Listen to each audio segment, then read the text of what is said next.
Understanding Zero Conditional Sentences. Structure. Hello and welcome to our English language learning video series.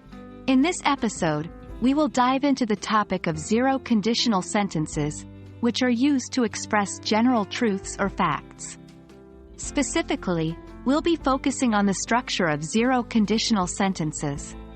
So, let's get started. Before we explore the structure, let's briefly review what zero conditional sentences are. Zero conditional sentences are used to talk about situations that are always true, predictable, or scientific facts. They often express cause and effect relationships.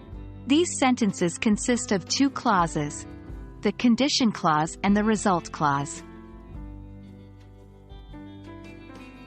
The structure of zero conditional sentences is quite straightforward. In this section, we'll break it down for you. Condition clause. The condition clause states the condition or the event that needs to happen for the result to occur. It typically starts with the word if and is followed by the simple present tense. Example: if you heat ice, it melts. In this example, if you heat ice is the condition clause. Result clause. The result clause expresses the consequence or outcome of the condition being met.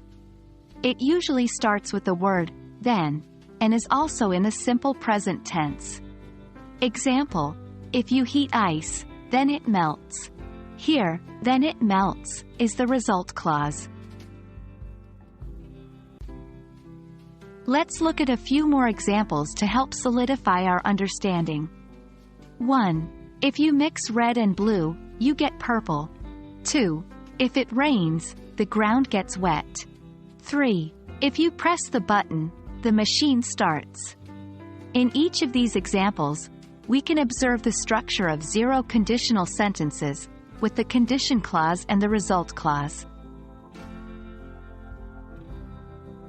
Zero conditional sentences are commonly used in everyday conversations, especially when discussing general truths or scientific facts. They allow us to express cause and effect relationships clearly. For instance, if you don't eat, you get hungry. If you study hard, you succeed. By using zero conditional sentences, we can communicate ideas more effectively and convey information accurately. Congratulations! You've successfully learned about the structure of zero conditional sentences. Now you can confidently identify and construct these sentences. Remember, zero conditional sentences are a valuable tool for expressing general truths and scientific facts.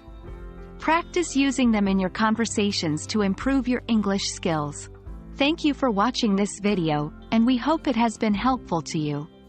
Stay tuned for more exciting episodes in our English language learning series. Happy learning!